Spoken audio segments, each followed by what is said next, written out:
तो finally guys, PM Modi के इस तीसरे टर्म में गवर्नमेंट का पहला budget finance minister Nirmala Sitharaman ने 23 जुलाई को पार्लियामेंट में पेश किया और बजट पेश करते ही स्टॉक मार्केट 1100 पॉइंट तक नीचे गिर गया और इसके बाद देश में एक नया भूचाल सा आ गया और हमेशा की तरह ऑपोजिशन लीडर अपने नैरेटिव फैलाने में लग गए।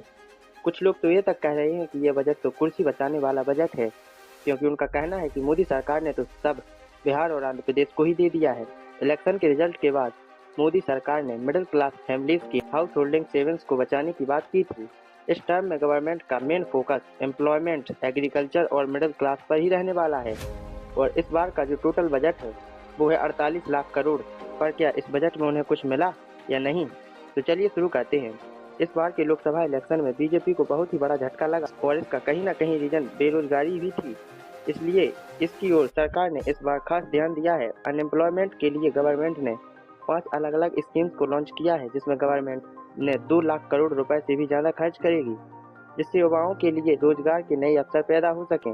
इसके अलावा इस बार के बजट में सरकार युवाओं के लिए एक प्रोग्राम भी लेकर आई है, जिसमें देश के 1 करोड़ युवाओं को देश की टॉप 5 कंपनीज में इंटर्नशिप कराई जाएगी और पर मंथ 5,000 का स्टाइपेंड्स भी दिया जाएगा। इसके बाद बात करते हैं एग्रीकल्चर की, तो किसानों के लिए 1,52,000 करोड़ का फंड दिया गया है। इसके अलावा अधिकतर खेती गाँव में होती है, तो 2,66,000 करोड़ रुपए ग्रामीण विकास के लिए भी अलग से दिया गया है और प्रधानमंत्री आवास योजना को 10 लाख करोड़ रुपए दिए गए हैं, जिसके तहत 1 करोड़ से ज़्यादा मकान शहर में और 2 करोड़ से ज़्यादा मकान गाँव में बनाए जाएंगे। इसके बाद जो प्रधानमंत्री अन्न योजना है, जिसके तहत 80 करोड़ लोगों को फ्री अनाज मिलता था, उसे 5 साल के लिए और बढ़ा दिया गया है। इसके बाद जो महिलाओं का वर्ग है उसे 3 लाख करोड़ रुपए दिए गए हैं।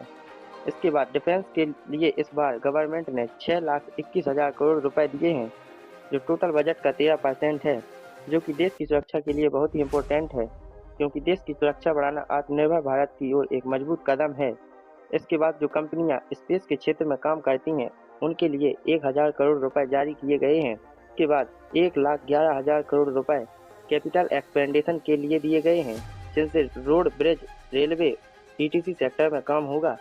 इसके बाद बात करते हैं स्टूडेंट्स की, उन्हें क्या दिया गया। स्टूडेंट्स के लिए गवर्नमेंट ने हायर एजुकेशन के लिए 10 लाख तक का लोन रिक्वायर किया है। उसमें गवर्नमेंट आपकी हेल्प करेगी, लेकिन ये डोमेस्टिक इंस्टीट्यूट के लिए ही है, मतलब आप इंडिया में ही कहीं पढ़ने जा सकेंगे। इसके अलावा स्टैंडर्ड डिडक्शन को 50,000 से बढ़ाकर 75,000 कर दिया है और टैक्स की स्लैब को भी थोड़ा बदल दिया है। 3 लाख रुपए तक किसी को कोई टैक्स नहीं देना होगा। 3 लाख से 7 लाख के बीच 5% टैक्स देना होगा।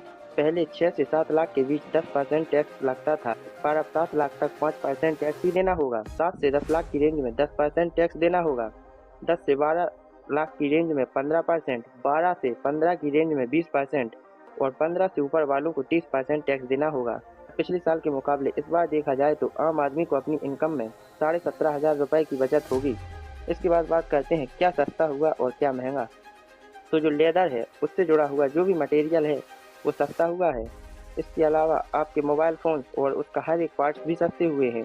सिल्वर और गोल्ड पर पहले 15% ड्यूटी लगती थी, उसे भी कम कर दिया है, मतलब सोना, चांदी और प्लेटिनम भी सस्ते होंगे। इसके अलावा 3 ड्रग्स ऐसी हैं जो कैंसर ट्रीटमेंट में काम आती हैं, उन पर टैक्स पूरी तरह हटा दिया गया है। अब कैंसर ट्रीटमेंट भी सस्ता होगा। इसके बाद कुछ चीज़ें ऐसी हैं जो महंगी हुई हैं, जैसे कि प्लास्टिक, जो कि एनवायरनमेंट के लिए खतरनाक है, तो प्लास्टिक के मटेरियल भी महंगे होंगे, जिससे इनका कम से कम उपयोग हो। इसके अलावा अमोनियम नाइट्रेट भी महंगा हुआ है। तो दैट्स ऑल। अगर वीडियो अच्छी लगी हो तो शेयर और सब्सक्राइब जरूर करें।